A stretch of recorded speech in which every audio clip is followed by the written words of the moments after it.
मेरे Bachelorette party के दिन मैं बहुत खुश थी।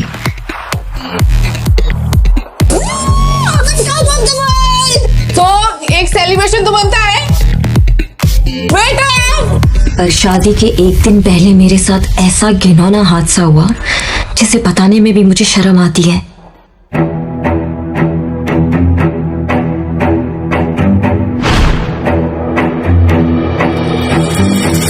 किसी ने मेरी ड्रिंक में नशीली दवाई डाल दी और बेहोश करके होटल रूम में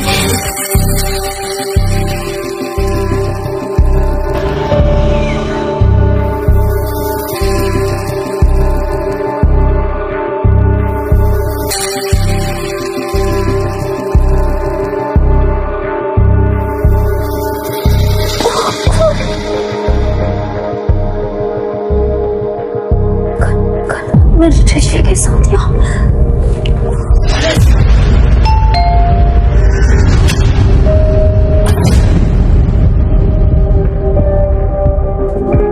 ऋषि, तुम बाहर कब गए? नव्या, तुमने क्या हालत बना रखी है? अच्छा, तुम्हारी बैचलर पार्टी खत्म हो गई होगी।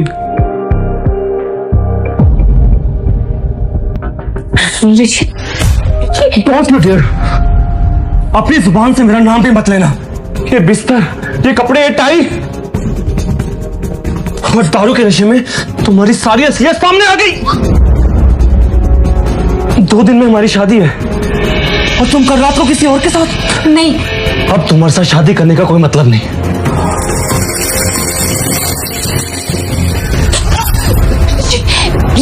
ऋषि मेरी बात सुनो। ऋषि प्लीज मेरी बात सुनो। ऋषि ने शादी तोड़ दी और चला गया। शादी का तोहफा।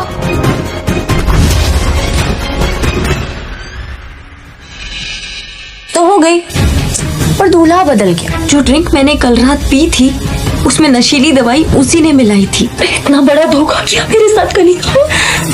क्यों? क्योंकि मुझे ऋषि की साली नहीं, घर वाली बनना है। और बात रही तुम्हारी, तो तुम्हें तो मैं कभी खुश नहीं रहने दूंगी।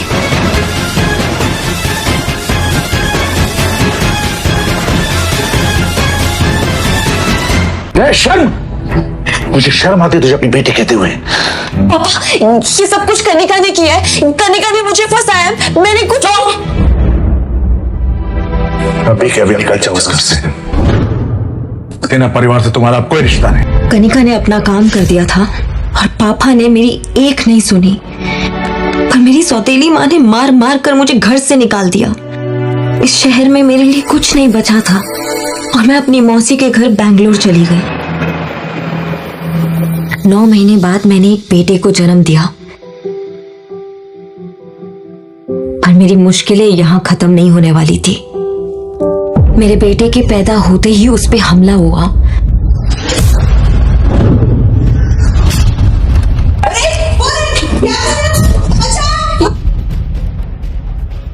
पर मौसी ने उसे बचा लिया। कौन था वो आदमी, आपको पता चला? वो आदमी कौन था ये तो नहीं पता, लेकिन वो ऐसे बड़बड़ा रहा था कि वो आपके बेटे का पिता है। मेरे बच्चे का पिता? ये वही आदमी था जिसने उस दिन मेरे साथ होटल में। लेकिन कौन है वो?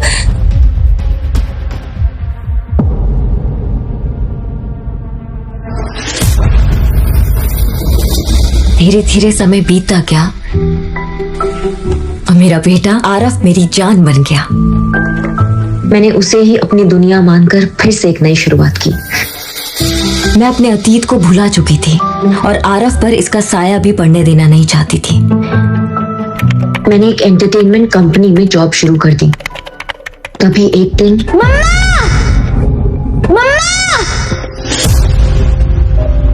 जल्दी आओ। आरफ पापा मिल गए। देखो, हम दोनों के हाथों में सेम निशान है। आरफ, तो मैंने उस आदमी का चेहरा देखा और मैं जैसे खोई गई। उसकी आंखों को देखकर ऐसा लग रहा था कि जैसे उसका और मेरा कोई पुराना रिश्ता था। मम्मा, यही मेरे पापा है ना? पापा को घर लेके जा रहे हैं। आरफ, ये क्या बोल रहे हो तुम? तुम्हारे पापा नहीं है क्या? हमारे मैनेजर वहाँ आए और डांटते हुए बोले, आरफ को बाहर लेके जाओ, हमारी कंपनी की सीईओ अविनाशा हो जाएगी। आरफ, प्लीज, वो तुम्हारे पापा नहीं है। Hello. Navya, come to my cabin right now. Yes sir, yes sir. God, Aarif तुम मेरे केबिन में बैठो, मैं आती हूँ। वो तुम्हारा बेटा था? क्या तुमने बोला था उसको ये सब करने के लिए?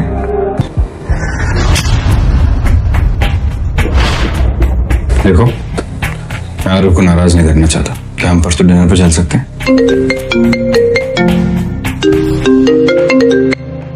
मैं ये सोचकर बहुत खुश हो रही थी कि ये मेरी जिंदगी की एक नई शुरुआत है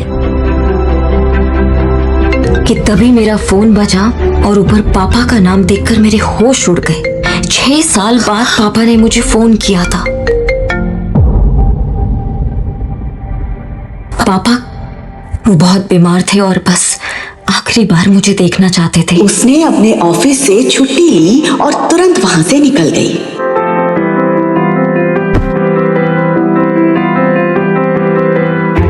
कुछ घंटों बाद वो बेंगलुरु एयरपोर्ट पर चेक इन कर रही थी। वो अपने पापा के एक बुलावे पर दौड़ी चली जा रही थी, सिर्फ इस उम्मीद में कि शायद अब उनका रिश्ता फिर से पहले जैसा हो जाए। आरव,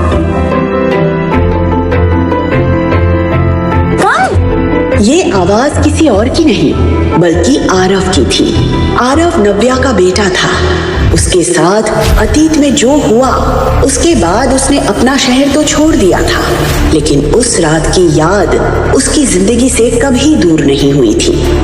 बेंगलुरु शिफ्ट होने के कुछ ही दिन बाद उसे पता चला कि वो प्रेग्नेंट है। मम्मा देखो, हमारा फ्लाइट मिस हो गया। आरव, वो हमारी फ्लाइट नहीं है, हमारी फ्लाइट 1 घंटे बाद है। और अगर मिस हो गया तो? और अगर मिस हो गया तो हम पैदल पैदल जाएंगे, ठीक है? बहुत ही प्यारा बच्चा है आपका। बहुत नॉटी भी। Thank you. आज उन्हें किस्मत ने फिर से सामने लाकर खड़ा कर दिया था। सॉरी।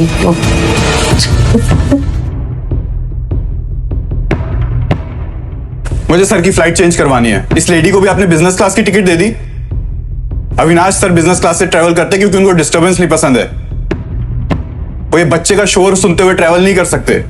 या तो आप इनकी क्लास चेंज करिए या अविनाश सर के लिए दूसरी फ्लाइट कीजिए। He just can't travel with kids. Excuse me, क्या कहना चाहते हैं आपके सर? शोर मचा रहा था मेरा बेटा। वो शोर नहीं मचा रहा था, वो मुझसे बात कर रहा था। Really? शशांक, मैम को मेरी तरफ से एक हियरिंग चेकअप का एक पैकेज गिफ्ट करो। या तो इनके कान खराब हो गए हैं या इन्हें ऊंचा सुनने की आदत पड़ गई है। नव्या और अविनाश के बीच बहस भड़कती जा रही थी, लेकिन इन सब से अलग आरव का ध्यान तो कहीं और ही था। अविनाश एकटक आरव को देख रहा था। न जाने क्यों उसके मुंह से पापा शब्द सुनकर अविनाश को एक अजीब सी फीलिंग हो रही थी। तो मम्मा इज माय डैड। नहीं है वो तुम्हारे डैड, प्लीज ऐसे नहीं बोलते। बट मम्मा सी, हम दोनों के हाथों में सेम निशान है। एक जैसा निशान देखकर अविनाश और नव्या भी हैरान रह गए। ऐसे सेम निशान होने से कोई किसी का पापा नहीं होता है।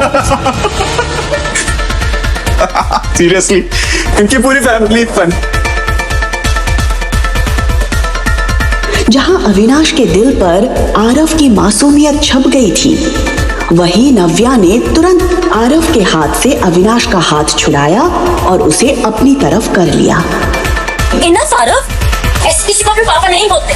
बट मम्मा उसने आरव को इतने प्यार से पाला पोसा था कि आज तक उससे तेज आवाज में बात तक नहीं की थी, लेकिन आज सिचुएशन उसके हाथ से निकल गई थी।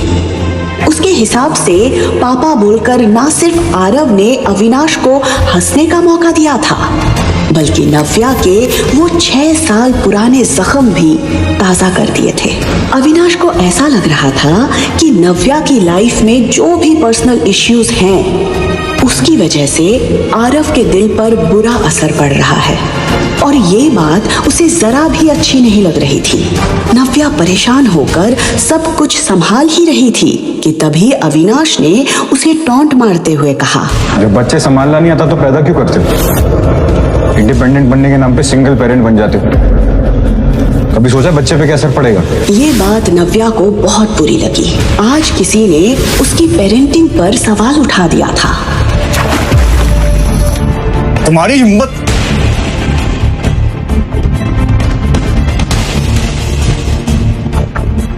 नव्या उसे घूर रही थी और वो नव्या को।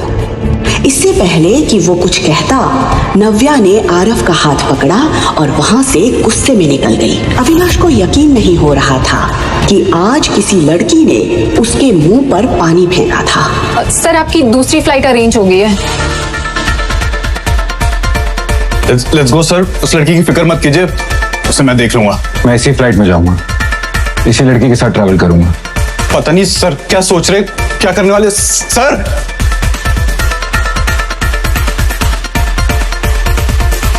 सिक्योरिटी चेकिंग के दौरान अविनाश बार बार नव्या को देखे जा रहा था, लेकिन नव्या अविनाश को नजरअंदाज करते हुए आगे बढ़ गई। कुछ घंटों बाद जब फ्लाइट चंडीगढ़ में लैंड हुई, तब तक नव्या सब कुछ भूल चुकी थी। इतने सालों बाद अपने शहर में पैर रखते वक्त उसे ऐसा लग रहा था जैसे उसकी लाइफ में फिर से सब कुछ बदलने वाला था।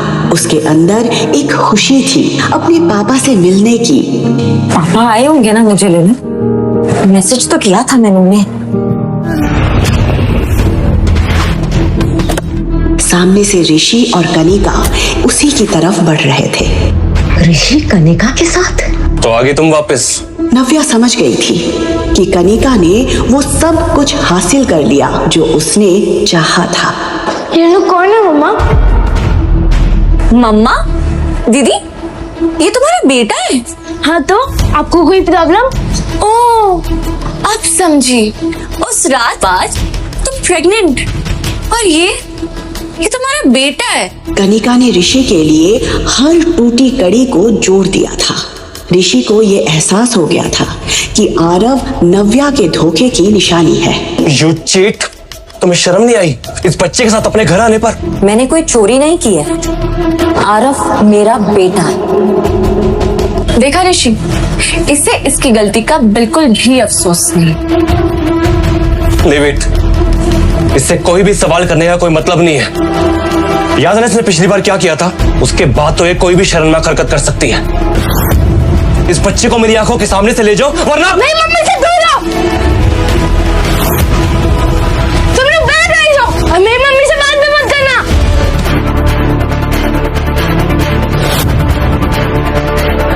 मेरे बच्चे को हाथ लगाने की हिम्मत भी मत करना। Behave yourself. शायद तुम भूल रही हो कि तुम ऋषि शेखावत से बात करी हो, समझे? नो वंडर है बच्चा इतना बदतमीज है। माँ के गुण है इसमें। ये सिखाया तुमने अपने बच्चे को? और एक सिंगल मदर से क्या उम्मीद कर सकते हैं? मम्मा को कुछ मत बोलना, आप बंद हो। नव्या, इसका मुंह बंद करो। आप उठा कर तो दिखाओ। ये सुनते ही नव्या ने पीछे पलट कर देखा तो ये आवाज किसी और की नहीं बल्कि अविनाश आहूजा की थी। उसे देखकर नव्या शॉक्ड रह गई थी।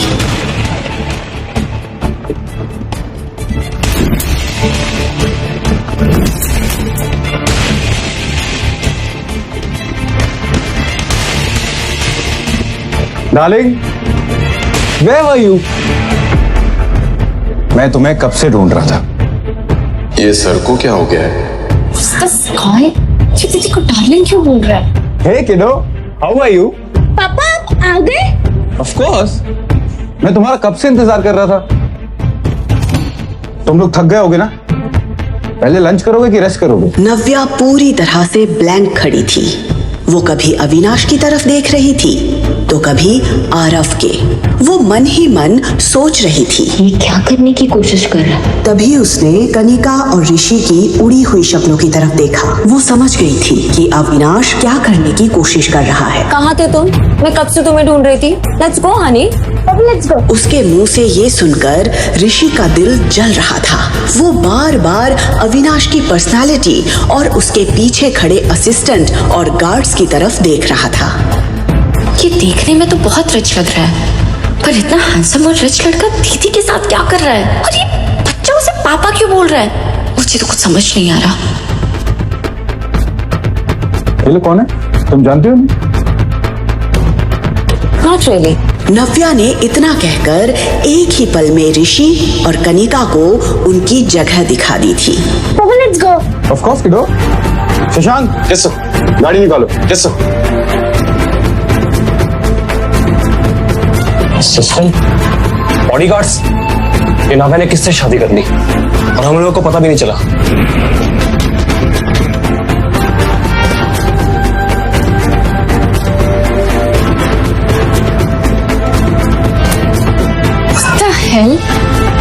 इसलिए हमें इंट्रोड्यूस भी नहीं कर पाए। जैसे ही नव्या वहाँ से निकली उसने सुकून की गहरी सांस ली। इतने सालों में उसने ऋषि को भुला जरूर दिया था, लेकिन आज उसे कनिका के साथ देखकर उसके जख्म मानो ताजा हो गए थे। उसे एक अजीब सी बेचैनी हो रही थी और ये बात अविनाश उसके चेहरे पर साफ देख पा रहा था।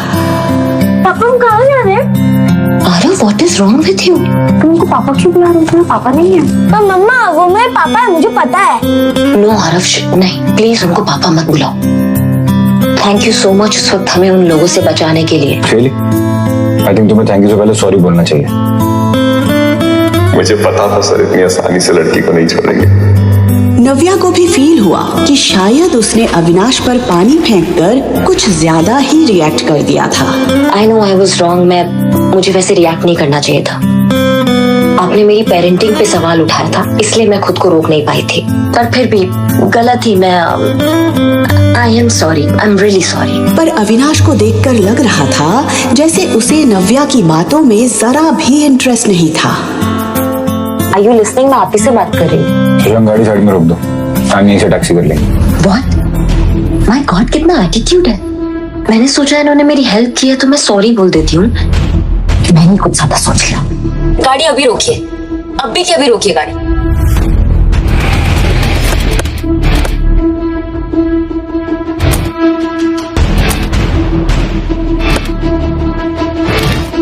What's this? ये टैक्सी का फेयर, यहाँ तक लिफ्ट दिया ना, thank you so much. What the hell? ये लड़की समझती क्या अपने आप को? वो देख रहा था कि नव्या आरव का हाथ पकड़कर दूसरे टैक्सी का वेट कर रही थी। अविनाश का चेहरा देखकर शशांक को हंसी भी आ रही थी और उसे डर भी लग रहा था। वो अविनाश के गुस्से से अच्छे से वाकिफ था, इसलिए उसे पता था कि अविनाश ने इस वक्त अपने आप को कितना कंट्रोल किया हुआ था। अविनाश वहाँ से निकल जरूर गया था, लेकिन अभी भी उसके मन और दिमाग में नव्या और आरव की शक्ल घूम रही थी। इंटरेस्टिंग, कुछ तो है इस लड़की और इसके बेटे। I don't know what, but there is something. Navya taxi रुकने का वेट कर ही रही थी कि तभी उसकी दादी का फोन आया।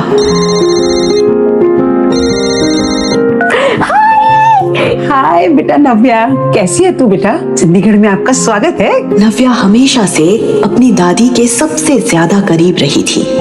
नव्या के घर से जाने के बाद शिखा और कनिका के बिहेवियर से परेशान होकर मीनू दादी ने भी कुछ साल पहले सिन्हा मेंशन छोड़ दिया था।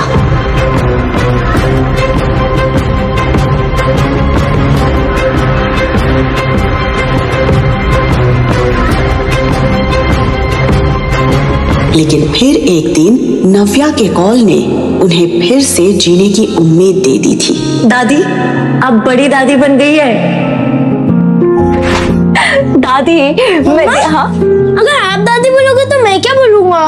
बिल्कुल तेरा चेहरा, वही आंखें। और आरव, आप मुझे सुपर दादी बुला सकते हैं। सुपर दादी! देख, दादी तो मैं हुई और साथ में सुपर पावर भी है, तो हुई ना मैं आपकी सुपर दादी। सुपर पावर वाली सुपर दादी! वैसे दादी, आप सोशल मीडिया पे बड़े एक्टिव हो। मैं परसों ही आपके आउट हाउस की पिक्चर्स देख रही थी। वो गार्डन पहले से भी बहुत सुंदर हो गया है। वो अमरूद का पेड़ जो हमने साथ में मिलके लगाया था।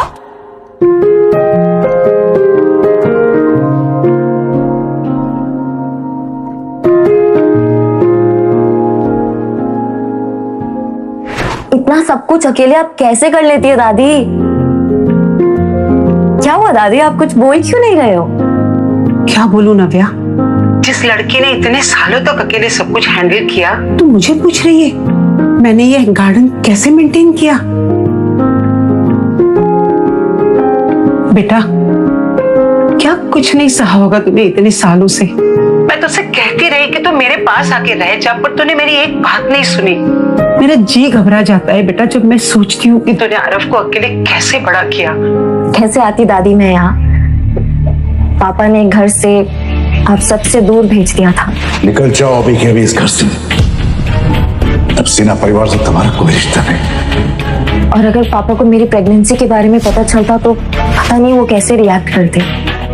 और सच बताऊं तो दादी मैं आपको कोई प्रॉब्लम नहीं देना चाहती थी। तू मेरे लिए कोई प्रॉब्लम कभी भी नहीं खड़ी कर सकती। अरे मेरी तो आंखें तरस जाती हैं बेटा तुझे देखने के लिए।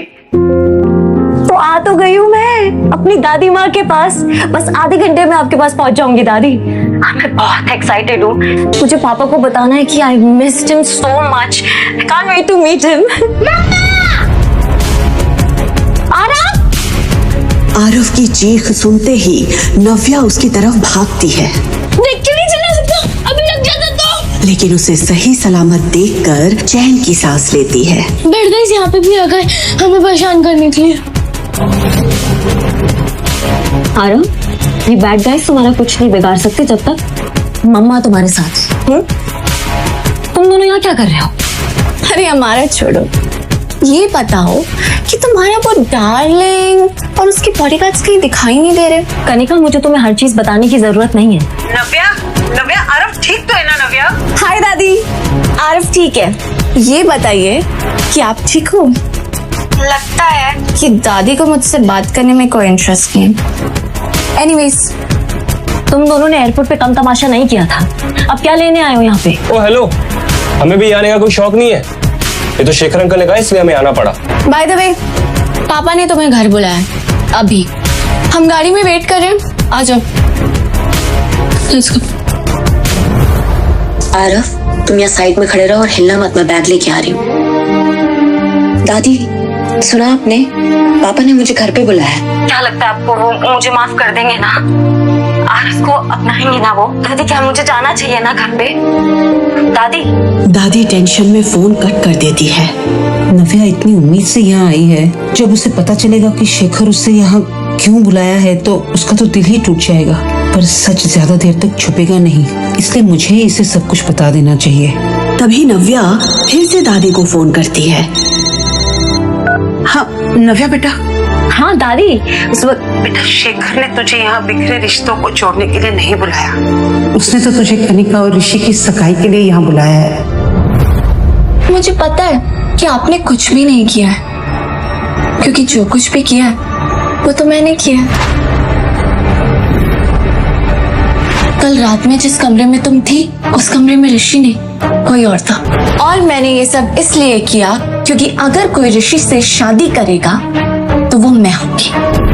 कुछ सेकंड्स के लिए नव्या इमोशनल जरूर हुई, लेकिन फिर उसने अपने आप को एक बार फिर समेट लिया। आखिर कनिका जीत ही गई। माफ कर दे मुझे मेरी बच्ची।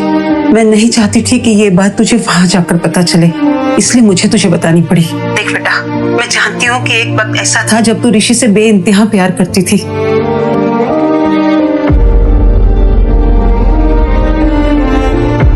आज जब तू तेरी बहन को ऋषि के साथ देख रही है तो मुझे पता है तुझ पर क्या बीत रही होगी। पर नव्या, मैं फिर भी चाहूंगी कि तू इस एंगेजमेंट को अटेंड करे। तेरी ये हिम्मत है ना बेटा, उन सब के मुंह पर एक करारा तमाचा होगी जिन सब ने तुझे तोड़ने की कोशिश की है। आप सही कह रही हैं दादी, मैं एंगेजमेंट में भी जाऊंगी और पापा से भी मिलूंगी। और कितना टाइम? बैठो अंदर, हमारे पास पूरा दिन है तुम्हें पिक एंड ड्रॉप करने के लिए। चलो आरव। मैं नहीं चलूंगा, ये बैठ गई है। आरव, ये हमें नाना जी के पास लेके जा रहे हैं। नाना जी के पास? थोड़ी देर और टॉलरेट कर लो प्लीज। चल।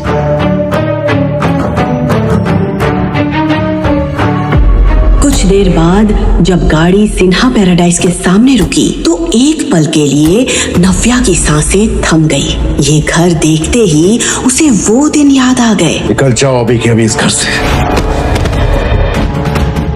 ऋषि और कनिका तो तेजी से उतरकर घर के अंदर चले गए थे, लेकिन इतने सालों बाद अपने ही घर के अंदर जाने के लिए नव्या के पैर कांप रहे थे। वो यहाँ आ तो गई थी, लेकिन उसे समझ नहीं आ रहा था कि वो इस घर के लोगों को फेस कैसे करेगी। तभी आरव नव्या का हाथ पकड़ता है और उसे हिम्मत देता है। आरव का एक्साइटेड चेहरा देखकर नव्या हिम्मत जुटाती है। वो आरव का हाथ पकड़कर धीरे धीरे घर के एंट्रेंस पर पहुंची, लेकिन जैसे ही वो घर के अंदर घुसती है कि तभी उसकी सौतेली माँ अपना झूठा नाटक शुरू कर देती है।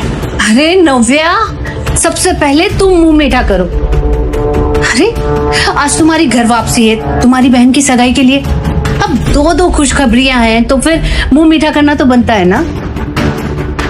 मैं जानती हूँ आप मुझे खास पसंद नहीं करती हैं। मिठाई खिला के नाटक करने की कोई जरूरत नहीं है। ऐसे बात करोगी अपनी माँ के साथ? ये संस्कार दिए मैंने तुम्हें। इतने सालों बाद अपने पापा को देखते ही नव्या को अपना खुशहाल बचपन याद आ गया। पकड़ लिया, चलो।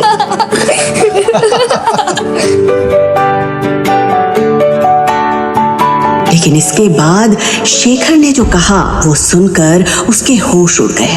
पापा, तुम्हें यहां से मैंने दूर भेजा था ताकि तुम्हें अपनी गलती का एहसास हो सके, ताकि तुम सॉरी फील करो, अपनी हरकतों पे शर्मिंदा हो सको, ताकि ये। पापा क्या कह रहे हैं आप? आरव मेरा बेटा है। तो रखो अपने पास। इस औलाद को तुम्हारी मेरे पास लाने की हिम्मत कैसे हुई? पापा please stop it. You stop now। तुम्हें क्या लगा था कि तुम इस बच्चे को लेकर यहाँ पर आओगे और मेरा मन इसे देख के पिघल जाएगा? मैं इसे देखकर सब कुछ भूल जाऊंगा वो बेइज्जती जो मेरी तुम्हारे कारण हुई थी। Dad please calm down. चलिए आइए बैठिए। प्लीज जोर से मत बोलिए डैड, आपका बीपी बढ़ जाएगा। बैठिए।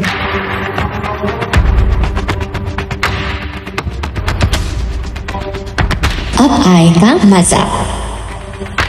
लीजिए पानी पीजिए। Calm down.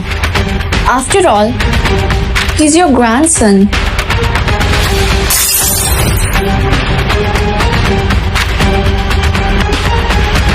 ये मेरा ग्रैंडसन नहीं है और ना ही कभी हो सकता है। तेरा परिवार इस बच्चे को कभी एक्सेप्ट नहीं करेगा नव्या। ये बात तुम जिंदगी भर मत भूलना। तो मैं भी यहाँ पे अपने बच्चे को एक्सेप्ट करने की गुहार लेकर नहीं आई हूँ। मैं यहाँ एंगेजमेंट अटेंड करने आई हूँ। वो अटेंड करूंगी और यहाँ से चली जाऊंगी। करो, बिल्कुल करो। इनफैक्ट मैंने तुम्हें बुलाया है एंगेजमेंट के लिए, लेकिन मेरी भी एक शर्त है। इस सगाई में केवल तुम वेलकम हो। ये बच्चा उस इवेंट में नहीं आ सकता और मैं तुम्हारी वजह से और बेइज्जती सहन नहीं कर सकता। तो ठीक है, ये एंगेजमेंट आप सबको ही मुबारक हो। कांग्रेचुलेशंस कनिका एंड ऋषि। नव्या अपने पापा से मिलने जरूर आई थी, पर उसे ये एहसास हो गया था कि अब उसे इस परिवार से दूर ही रहना चाहिए। ऋषि ने नव्या से उस रात के बारे में बात करनी शुरू कर दी। उसी का बच्चा है जो एयरपोर्ट पर आया था या किसी और का? तुम्हें क्या फर्क पड़ता है अब इस बात से? तुम्हें पता भी है कि उस रात मेरे साथ क्या हुआ था? तुम्हें पता भी है कि मुझे किसने फंसाया था? बोलो क्या हुआ था उस रात? नव्या ने मन बना लिया था कि वो सारी सच्चाई ऋषि को बता देगी। बोलो ना भैया। उस रात हे बेबी। ये आवाज सुनते ही नव्या ने खुद को सच बताने से रोक लिया। कनिका की चाल नव्या समझ चुकी थी। वो जानती थी कि कनिका ने ऋषि को अपने प्यार में अंधा कर दिया है, इसलिए वो चाहे कितनी बार भी सच बोलने की कोशिश कर ले, ऋषि उस पर कभी भरोसा नहीं करेगा। बिल्कुल सही टाइम पे आई हो कनिका, हमेशा की तरह। नव्या, तुम अपनी बहन से ऐसे कैसे बात कर सकती हो? वो आई है सही वक्त पर। जो तुम चली गई थी वही थी मेरे साथ। जो तुमने तोड़ दिया था उसी ने जोड़ा। तुम्हें उसे थैंक्स कहना चाहिए। करेक्ट, मुझे कनिका को थैंक्स बोलना चाहिए और मैं थैंक्स बोलूंगी। Thank you so much Kanika for everything. और अब मुझे नहीं लगता कि तुम्हें मुझसे कोई सवाल करना चाहिए। आप दोनों की सगाई हो रही है ना, तो आप दोनों खुश रहिए and please for God sake leave me alone. देखा इसका एटीट्यूड। बेबी छोड़ो ना, हम अपने एंगेजमेंट में ध्यान देते हैं ना। वैसे भी इनका ध्यान रखने के लिए पापा काफी है। उन्होंने डेफिनेटली इनके बारे में कुछ सोचा होगा, है ना? इस औलाद को तुम्हारी मेरे पास लाने की हिम्मत कैसे हुई? जो मेरा ग्रैंडसन नहीं है और ना ही कभी हो सकता है। सगाई में केवल तुम वेलकम हो, ये बच्चा उस इवेंट में नहीं आ सकता। मम्मा, नानू नहीं चाहते हैं ना कि मैं पार्टी में आऊं? मेरा बच्चा, उसकी उम्र भले ही कम थी, लेकिन उसे ये तो समझ आ ही गया था कि उसे यहाँ पर दादी के अलावा और कोई भी पसंद नहीं कर रहा था। उसकी ये फीलिंग देखकर नव्या के दिल के टुकड़े हो गए थे। क्या कभी ऐसा हुआ है कि मम्मा अपने बच्चे के बिना किसी पार्टी में गई हो? नानू थोड़ा गुस्से में थे ना, इसलिए उन्होंने ऐसे कह दिया। लेकिन तुम हमेशा एक बात ध्यान रखना, मम्मा कहीं भी जाएगी अपने बच्चे के साथ जाएगी। चॉकलेट? नव्या ने आरव को तो बहला दिया था, लेकिन उसके मन में अभी भी उथल पुथल मची हुई थी। एक तरफ उसे अपने परिवार की नफरत झेलनी थी और दूसरी तरफ उसे आरव के कोमल मन का ध्यान भी रखना था। बस जल्दी से ही 1-2 दिन निकल जाए, फिर मैं अपने बच्चे को लेके अपनी दुनिया में चली जाऊंगी।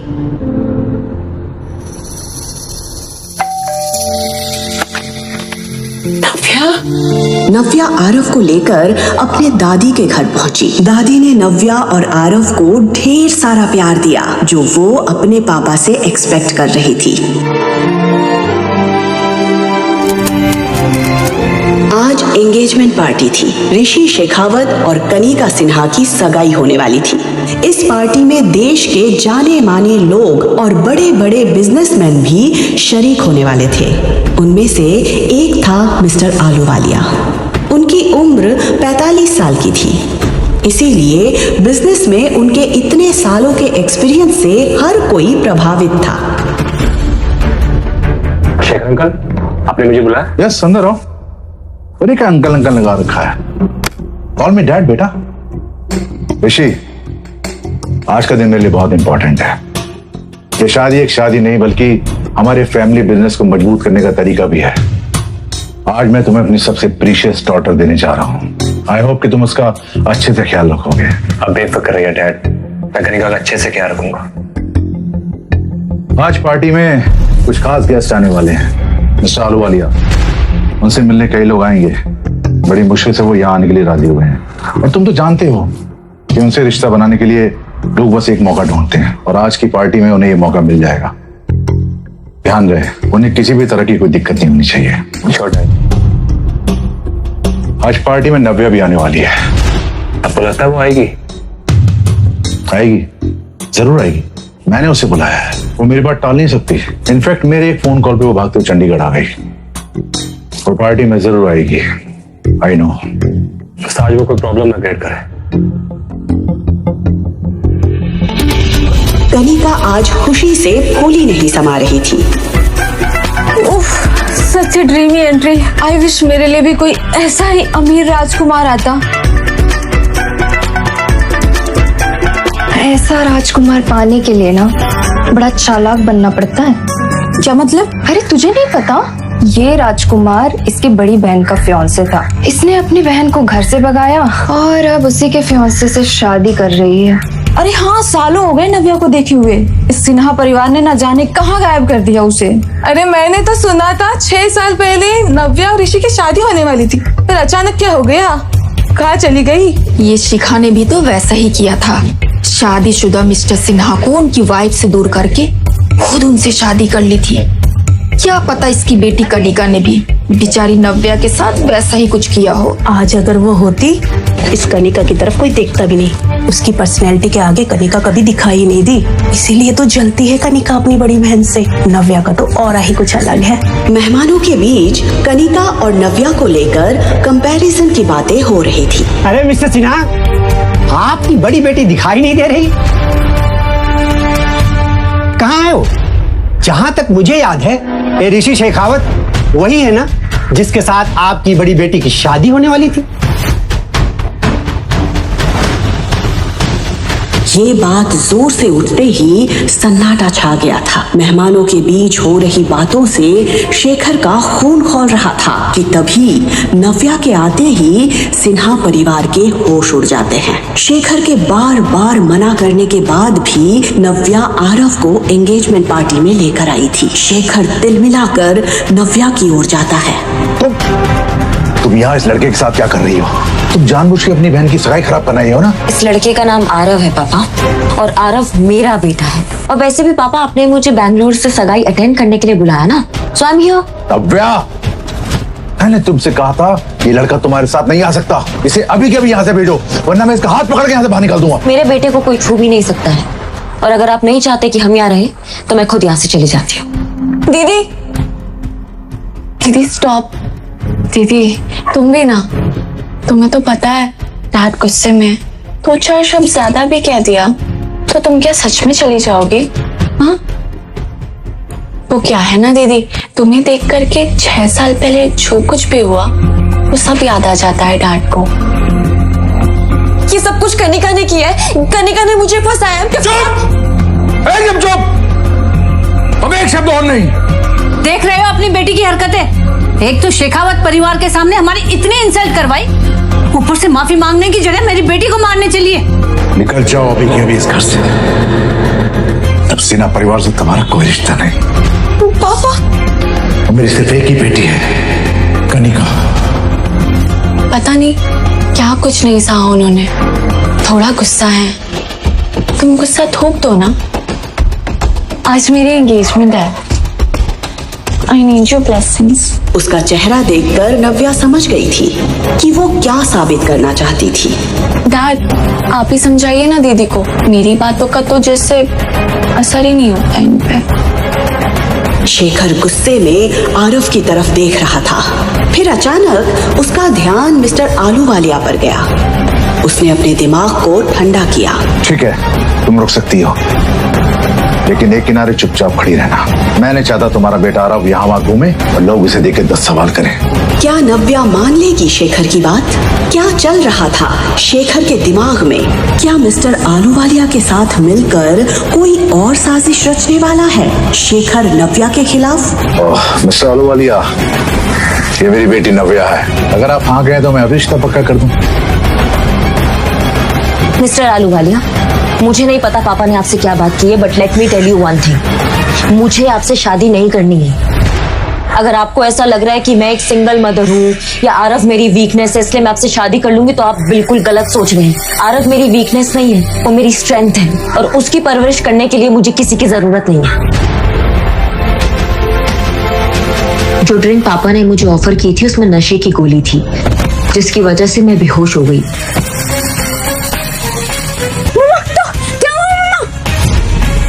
मेरी आंख खुली तो मैं अस्पताल में थी और आरव मेरे साथ नहीं था।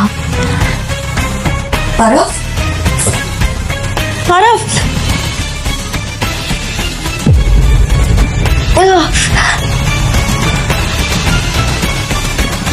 आरव, आरव, एक्सक्यूज मी, आपने मेरे बच्चे को देखा है क्या? छोड़ा।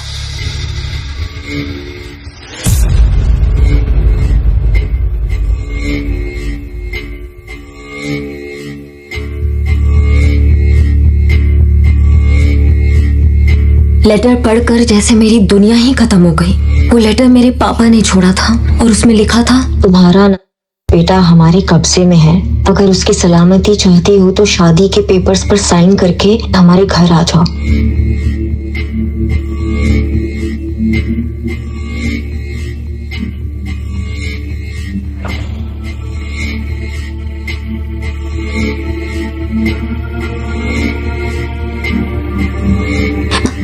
मैंने हिम्मत जुटाई, पर मैं शहर में किसी को नहीं जानती थी। तभी मुझे अविनाश आहूजा का ख्याल आया और मैंने उसको फोन किया। हेलो हेलो, मैं नव्या बोल रही हूँ। अविनाश जी, मुझे आपकी हेल्प की जरूरत है। मेरे बच्चे आरव, उसको किसने किडनैप कर लिया है, प्लीज मेरी हेल्प कीजिए, प्लीज प्लीज। नव्या, नव्या तुम बिल्कुल चिंता मत करो, आरव को कुछ नहीं होगा। मैं अभी फ्लाइट लेकर रात तक मैं पहुंचता हूँ। हेलो हेलो मेरी आखिरी उम्मीद अविनाश भी इस वक्त इस शहर में नहीं था, पर मुझे किसी भी हाल में मेरे बेटे आरफ को बचाना था।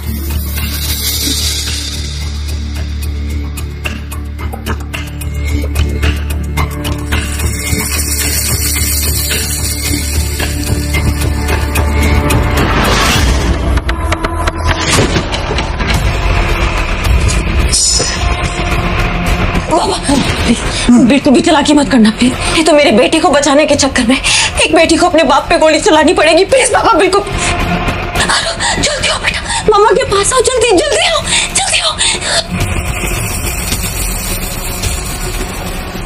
और कितना तड़पाओगी नव्या? मेरी दोनों ओर खतरा मंडरा रहा था, पर आरफ के लिए सब कुछ जायज था। इसलिए मुझे मजबूरन आलूवालिया से शादी करने के लिए मैरिज पेपर्स पर साइन करना पड़ा। वक्त भी कितना जल्दी बदलता है ना नव्या। 6 साल पहले तुम ऋषि के साथ थी और अब देखो तुम आलूवालिया के साथ। वैसे आलूवालिया की दूसरी बीवी कहाँ गई किसी को कुछ नहीं पता। तुम जरा बच के रहना ना नव्या। तुम भी जरा बच के रहना करने का, क्योंकि ऋषि तुमसे शादी कर रहा है मेरी प्रॉपर्टी के लिए। कहीं उसको प्रॉपर्टी मिलने के बाद वो तुमको ना छोड़ दे। मेरी बात ध्यान से सुन लो, आलू वाले से शादी करने में ही हम सबकी भलाई है। चलो। नहीं पापा, चलो चुप।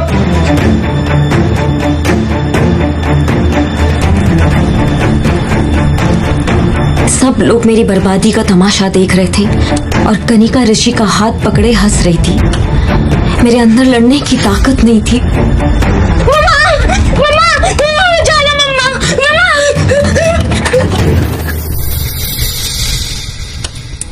शादी के फेरे लेते हुए बस मुझे आलूवालिया की हंस भरी आंखें दिखाई दे रही थी।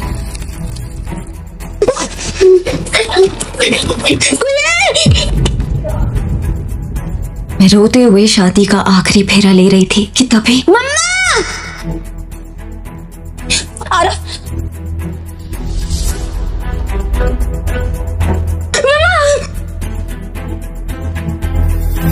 मम्मा,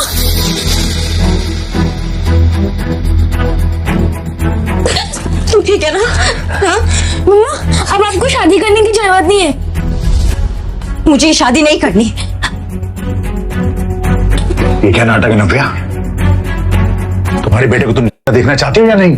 बहुत हो गया, अब मैं आपसे बिल्कुल नहीं डरने वाली पापा, और मेरे बेटे को कोई छू भी नहीं सकता। आरफ, जल्दी आओ। सब देख रहे हैं नव्या, लोग देख रहे हैं। अभी भी समझ जाओ, हमें बहुत भारी पड़ेगा। पहले तो मेरे बच्चे को किडनैप किया, फिर मेरी जबरदस्ती शादी करवा रहे हो, और अब अच्छा बनने का ढोंग कर रहे हो पापा। इतनी बड़ी बेइज्जती, और वो भी एक की औरत के लिए। Mister Sinha, the deal is of. Mister Ahluwalia, mister Ahluwalia, mister Ahluwalia. अरे बाप वो तेरा मेरी जिंदगी बनाने जा रहा था। बाप नहीं, हैवान है आप, जो मेरी शादी इतने घटिया इंसान से करवाने जा रहे थे आप। अगर मैं हैवान हूं ना, तो तुम मेरे को दूध में धूली नहीं हो। अरे जिस बच्चे को तुम अपना खून कह रही है ना, वो किसी साले छाप गुंडे की करतूत है। आप ठीक कह रहे हैं पापा। मुझे तो इससे अपनी सौतेली बहन कहते हुए भी शर्म आ रही है कि आपने इतना अच्छा रिश्ता ढूंढा था, और इसके तेवर तो देखो। तू और तेरा बच्चा मेरे हाथों से बचोगे नहीं। अगर किसी ने उस बच्चे को हाथ भी लगाया तो मुझसे बुरा कोई नहीं होगा।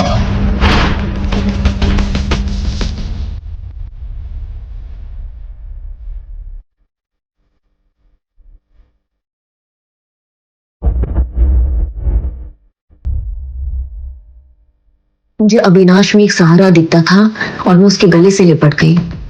पर तभी मुझे एक जानी पहचानी सी खुशबू आई। ये उसका स्पेशल परफ्यूम है। पर जैसे मुझे इस खुशबू के बारे में याद आया, मेरे पैरों तले से जमीन ही निकल गई। ये खुशबू बिल्कुल वैसी ही थी।